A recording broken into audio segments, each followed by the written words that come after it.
Tell me why you're at the protest today. I'm here to speak for parents and for our children, because what's happening to our children is that they're not being protected properly by the authorities, police, social services, family courts, and all too often what is happening, in my experience, because I'm a father myself fighting for my children, is that an allegation, for example, is made and it's not properly investigated in the way that any crime should be investigated, and our children are growing up without fathers, without mothers, without connection to their own family. And what we're calling for is that the authorities involved in child protection should be honest, accountable when they make a mistake, and that they should uphold the law. So, for example, if somebody makes a false allegation of any kind, they should be held accountable. And one of the things I'm hearing from some police officers, for example, is that they don't prosecute because they fear it would stop real victims of abuse coming forward. But if you actually look at the guidelines for prosecuting a false allegation, it's very different because if somebody makes an allegation and there's no charge or there's no conviction, that's one thing. But a false allegation, it's when they've deliberately lied, provably lied, and the lines between somebody who's made an allegation and they're a real victim and somebody's made a false allegation, the criteria for prosecution is very, very different.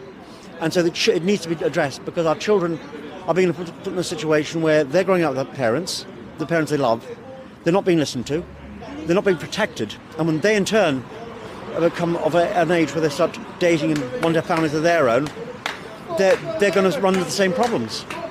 And it has to stop. It has to stop.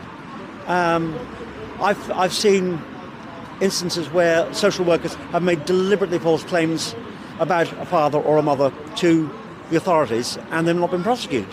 And it's ridiculous. You can't do that and get away with it. There's evidence in my own case of that, so I know you're speaking from truth, and throughout the country there's damning amounts of evidence to show how professionals have failed children and they've never been held to account. Rotherham is a prime example for that. Why aren't professionals being held to account? I think the reason they're not being held to account is because there's too much. When somebody in these situations, it generates so much money. They're getting social services involved. They're getting people rehoused. It's generating a lot of money and a lot of work for the courts, the lawyers, the police. One of the things I'm finding out is that if a non-molestation order is ordered by the court, it's £1,000 for the solicitor. The police are getting paid to protect women. Women reporting domestic abuse, but not men. And that can't be right, because anyone who says that men are not victims of domestic abuse is wrong. It happens to men, it happens to boys, and there's all these strategies that are brought up by the police and the government saying we want to end violence against women and girls. But that doesn't make sense, because women and girls have sons, they've got brothers, they've got nephews, and nobody wants to see their child go through what we are. So what you're saying is you want campaigners, activation, and people around the system to give everybody a voice, and not just girls and women. Not just the women, but because I've got two daughters.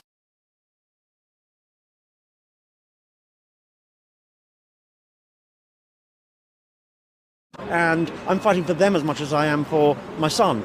And I love I'm in a situation where I've not seen my children for a very long time, and I'm still fighting for them. I can't talk about the court case, but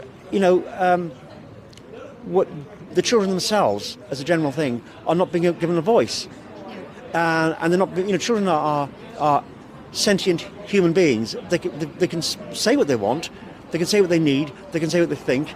They're not stupid, and under the UN Convention for Human Rights, children have a voice. Children have a right to have a voice in what's happening to them, and they're not being given that voice. Children can say what they want, what they need, and what they've seen.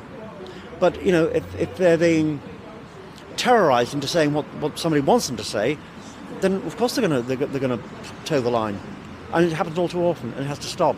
Because I don't want this for my children. I don't want to see this happen to my grandchildren. Yeah.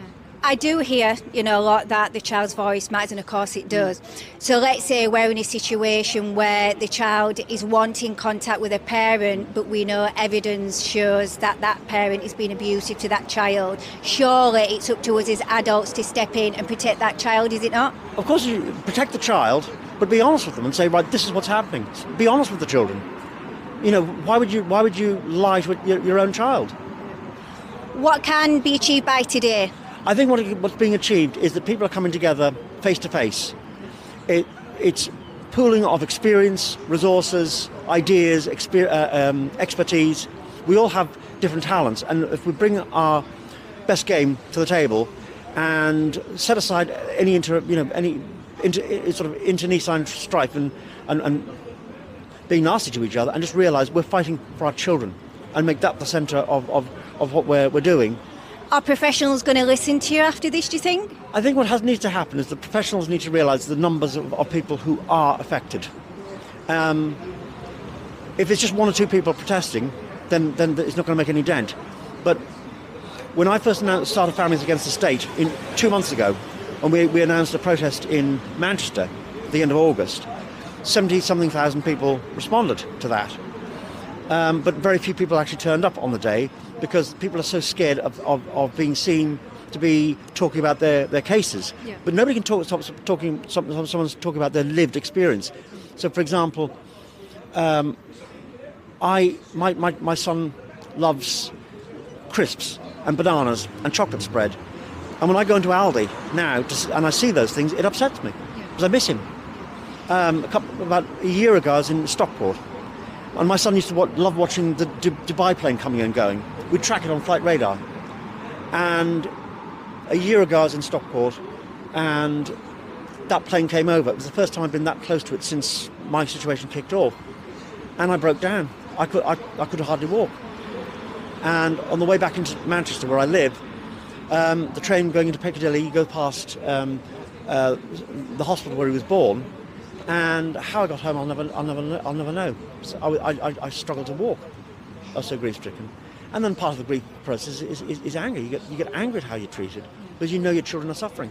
Yeah. And there's nothing you can do.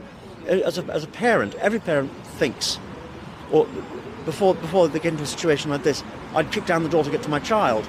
And we're in a situation where we can't do that. Yeah. This is not a natural way to fight for your children. Yeah. When your child is threatened in some way or harmed, your instinct, like any normal person, is to go in like the A-team. And hopefully shoot better than they can. But it's when it's not a natural way to fight for your children, and it's got to stop.